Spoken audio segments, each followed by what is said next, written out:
Dice Wrestling 3462, recuerdo cómo vaticinó el declive de Vox, como le pasó a Ciudadanos, pero no me imaginaba que sucediera tan rápido. Todavía no sucede, pero va en camino. ¿Cree que ha sido culpa de Abascal usando el partido como su lucha particular? No. Creo, el problema con los partidos populistas es que te venden un producto que no tienen y quieren introducir, implantar el producto que sí tienen del que no hablan. Mira, Vox ofrece la lucha contra los inmigrantes porque ha afirmado que son los inmigrantes los culpables de las cosas que cuando la gente no llega a fin de mes en España o cuando los sueldos no son lo suficientes, nunca son suficientes los sueldos. Que todos los problemas son culpa de los inmigrantes. Entonces, bueno, cuando un inmigrante comete una violación, por poner un caso, ahí está, los inmigrantes todos son violadores, pero la gente se da cuenta que igual no es cierto, ¿no? Igual, pues el chico colombiano con el que trabajan y el marroquí que reparte las cosas de Amazon y el chico negro que ahora está de prácticas en la carnicería de Alimerca donde compro yo, y no son precisamente violadores, ni asesinos, ni ladrones, ¿no? Pues gente que viene a ganarse la vida como ha hecho el ser humano toda la vida. Cuando en tu lugar no hay para comer, pues vas a buscar donde hay que comer. Y patria, hijos míos, patria es el lugar donde te ponen de cenar. Punto. Entonces, el tema de los inmigrantes, que tiene mucho golpe, cuando te dicen a los que llegan ilegales les dan 3,000 euros al mes y a tu abuela solo le dan 400 de pensión. Pues, hijos de puta. Pero no, espera, no hay abuelas con 400 de pensión. No, no las hay. Las pensiones no contributivas en España, es decir, las pensiones a gente que nunca aportó a la seguridad social, son mucho más altas que esas.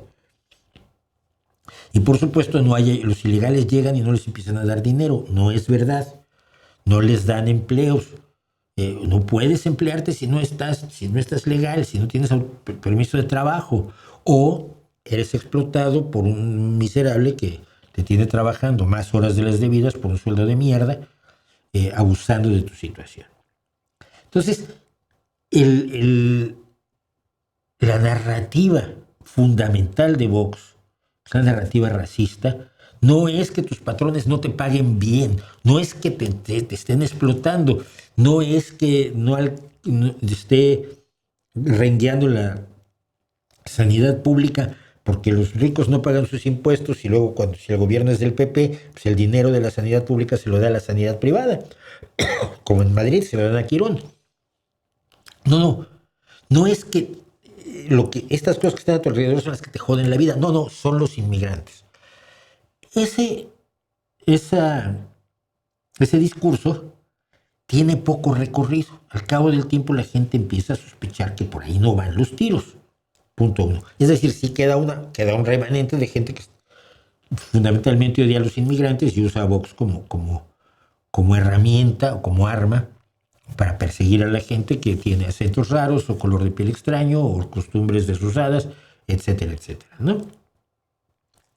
Incluso ucranianos. Aquí vamos a ver pronto una entrevista con alguien que decía, pues que a mí me han dicho vuélvete a tu país. Muchas gracias. Entonces, por un lado tienes ese problema de Vox. Por otro lado, tienes el tema de que la gente que ha salido de Vox está diciendo lo que ya se sabía, ¿no? No me acuerdo con quién fue. ¿Quién fue? Olona, me parece, creo. Que salió de Vox diciendo es que es un partido sexista. Y dices, déjame a ver. O sea, ¿cuánto te tardaste en darte cuenta de lo obvio? Es un partido racista, es un partido sexista, es un partido que privilegia el poder, es un partido profundamente basado en el odio y el miedo. Entonces, siento que la salida, además de muchos líderes, han salido los principales fundadores, igual que le pasó a Podemos. Se han salido los principales fundadores, pero además están hablando de cómo Abascal los engañó, y esto ayuda a que Vox no vaya creciendo como se temía que creciera. Eso es independiente de que Abascal, que no ha trabajado un día en su vida y ha vivido siempre del gobierno, generalmente el gobierno del PP, hasta que los dejó para hacer una cosa más extremista que el PP, esté utilizando el partido como su negocio. Si el otro día se lo puso verde preguntándole Pedro Sánchez, ¿no? Pues tenemos entendido que uno de sus asesores gana 27,000 euros al mes. A ver, el presidente gana creo que 80,000 o 90,000 al año. Entonces, si un asesor de Vox gana 27,300, 27,600 al mes, le preguntaba a Pedro Sánchez cuánto gana el asesorado, cuánto gana usted. Usted no nos ha dicho cuánto gana. Y esta se reía. No va a decirlo nunca. Y la gente se da cuenta. La gente se da cuenta de que se está más en el negocio, como se empieza a dar cuenta de que en el PSOE hay 2 corruptos que ahora están en la cárcel y que van a ser enjuiciados y que si se les encuentra culpables deben ir a la cárcel, pero que en cosas como la trama Kitchen o la trama, ¿cómo se llama? La Gürtel, estaba implicada toda la cúpula del Partido Popular. Es decir, no era una cosa específica de 2 traidores, como los que al parecer son, no se ha demostrado hasta que se enjuicien, Ábalos, a Coldo y al que era el secretario de organización del PSOE, sino que están empapados todos porque se han repartido el dinero todos y ahora se está declarando. No es que a mí me dijeron que quitarle el nombre de Rajoy de los que recibían dinero por fuera. Rajoy fue presidente 7 años, gracias a Podemos, por cierto. Entonces, gracias a los orígenes de Podemos. Entonces, siento que por allí van los tiros de la caída de Vox y de la caída de Podemos, que ha sido absolutamente espectacular, ¿no? El otro día hice un Substack precisamente sobre el desastre de Podemos, que si tenemos tiempo hoy lo leemos y todo bien.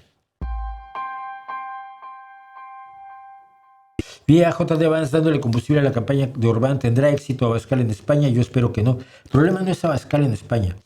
El problema es que el PP se ha movido hacia la ultraderecha porque se da cuenta que sin Vox no puede gobernar este país. No tiene los votos. Entonces, mientras toda la democracia cristiana a la que teóricamente pertenece el Partido Popular Español, mientras que todo el Partido Popular Europeo en sus respectivos países y en el Parlamento Europeo le ha puesto un cordón sanitario alrededor a la ultraderecha, en España el PP está de romance con la ultraderecha porque si no, no gobiernan este país nunca. ¿Sí? Y es lo que buscan ganar en las próximas elecciones, para lo cual tendrán que hacer lo que Vox quiera, como ya está pasando en comunidades y en municipios donde el PP gobierna con Vox. Y Vox le pone todas las condiciones que quiere porque si no se salen de la coalición y los dejan caer. Así que el riesgo es sobre todo la derechización y la pérdida de principios democráticos por parte del PP. Y eso crea más votos para Vox.